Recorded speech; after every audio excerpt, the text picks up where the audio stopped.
Hey guys, welcome to the year 2023 and a Pokemon Black and White 2 Wi-Fi battle versus Angel of the Night 091.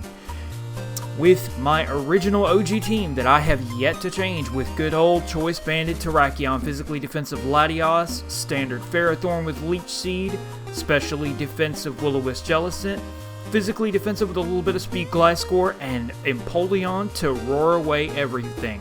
Looking at threats on his side, Haxorus, Rhyperior, and Zapdos. But I don't want to keep you guys waiting any longer. Let's get into it and see how it went down. Everybody enjoy the battle. Make sure you guys join Snow Point Temple for more amazing battles. Alright, so a little bit of camera angle as we get started because the way I recorded it is I go to a maximum screen right before the beginning. So let's go ahead and jump directly into this. Here comes Ashley. She says hi. Let's jump into the battle. Ashley sets up a nasty plot. Now, I'm thinking, I don't know what this thing could possibly go for. Maybe like Hidden Power, Ground. Grass Knot is kind of coverage. Grass Knot is what we go for here. And that does quite a bit. My Empoleon is bold, so that does do a very sizable chunk of damage as I roar in the Rhyperior to take free Stealth Rocks damage. Guys, free damage anywhere is completely fine with me. I don't think I can roar this out near as easily because I'm not interested in taking any kind of Earthquakes. Apparently, he doesn't like this matchup either. He goes out into Seth, and Seth is just going to get Hydro Pumped. He didn't want to risk a Hydro Pump, and I didn't want to risk a roar and get smashed to oblivion with a massively physically offensive Earthquake from a Juggernaut. No, thank you. That Pursuit does a pretty sizable chunk of damage. Once again, I go back to the fact that I am indeed physically defensive. Oh yeah, physical special split. Pursuit is physical in 5th generation. So, he is kicking himself. And he told me in the Discord chat, he's like, I have Espeon. I could have, like, dodged those rocks the whole time. And I'm wondering what kind of coverage this Emma wants to go for. He goes for a Shadow Ball. He raises my Defiant. What's really funny is I have always loved physically offensive Empoleon, even in shoddy battle and even back during those type of times. But this particular one is not that physical. I am more of a lead setup with Hydro Pump and stuff like that. This one doesn't have Aqua Jet, even though it's lead or Ice Beam. Just Hydro Pump, Scald, Roar, and Rocks. And Scald does a fantastic amount of damage. Of course, it is a crit, though. I do not get the burn. And I'm wondering how much damage this Espeon can actually do to me. Stored Power appears to be its coverage, and that is not going to be enough, my dear friend. By the way, shoutouts to this Pokestar Studio backgrounds. That is a major piece of history that we have right there. As always, if you guys are enjoying the music that we're kicking in today's show, drop a comment down below and let me know. Thank you guys so much for all the love and support that you've shown thus far. Almost 50 views in not uploading for 3 weeks. That's crazy. Guys, I love you guys so much I decided to forego the entire hiatus of stockpiling 60 videos. We are onward and upward. Anyways, I'm kind of behind. This guy is firing off hidden powers like it's nobody's business. The grass is nice neutrality there, and knocking out Empoleon. I did not get Torrent, so I was not able to knock out the Zapdos. I'm so used to the Defiant ability because Landorus Therian used to be everywhere, and Waterfall just absolutely devastated it after Defiant. Anyway, Latios is perfect for this. I'll go ahead and set up Reflect because it's going to be nice for his Seth, his Haxorus, and a couple other threats like, I don't know, Rhyperior. I keep saying Rhyperior. I mean, he did make the thumbnail, so you guys already know that you are in for a treat. I'm going to go ahead and knock this Zapdos out. Lawrence goes down. The world obviously did not have a front porch. He had an Ice Beam directly to the face, and Latios recovers very, very nicely with those leftovers. I don't remember if Soldu Latios was actually legal in Black White 2, but here comes Ashley firing off an Ice Beam, and I don't take that well at all for modest max HP. Dragon Pulse knocks Ashley down in the red. Oh my goodness. She says, hi! Pitaya Berry is activated, and that is absolutely terrifying because this thing is super fast. I was like, that's not going to knock me out.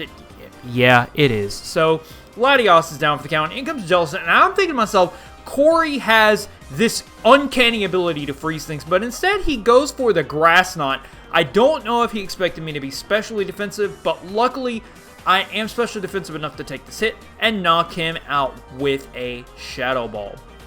Now, Jellicent is at a pretty revengeable range as he brings in the Snorlax. The Snorlax can Pursuit Trap, as I've seen, so Will-O-Wisp is on the menu. Eat Fire. You might be immune to toxic, most likely, but you are not immune to my flames. You guys you cannot eat the flames. That's not how this works. But Pursuit does a nice sizable chunk even still. Now, I could recover stall all day here, but I'm just not interested in that. One recover is plenty. One crit will bring me in really low range as well. I'm kind of surprised Crunch and Pursuit are not both used here. Maybe to lower my defense and revenge kill me off with that Haxorus that he's got in the back. Now, because I am specially defensive and I do have the Will-O-Wisp, I know I'm going to be at a revengeable range regardless from Haxorus. I'm not sure what range of Life Orb or Choice Band, but it's definitely not a range that I could calculate well. Since I am specially defensive, I know right at that half mark, right above half, is definitely easy pickings off for one of Corey's absolute favorite Pokemon. I wonder if this is the original, I forget what it's called, the Paradise area in Black 2. Spoiler alert, I haven't played Black 2. The Nature Preserve. The Nature Preserve. The guaranteed shiny Haxorus from the Nature Preserve. Anyway, he goes for a Dragon Dance, and I set up a sub. Now, I am kicking myself in the face. I could go for Toxic right here behind a substitute, but here's my thing. I'm so scared of this thing being Lumberry that I just don't want to do that. Now, right here, I don't see the Life Orb in time, and I'm thinking, okay, it's probably probably not Life Orb. I just want to get damage on this guy so I can revenge him later. So I'm going to go ahead and hit him with an Earthquake, and let me show you what I'm so glad I have physically defensive Gliscor, because I barely take that on 24 and enough to take out this Haxorus with a final Earthquake, and that is going to be absolutely huge.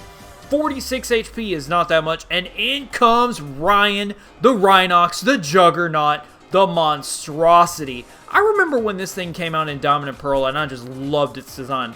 Funny enough, Pearl is actually one of the versions I played the most OG, the most hours of.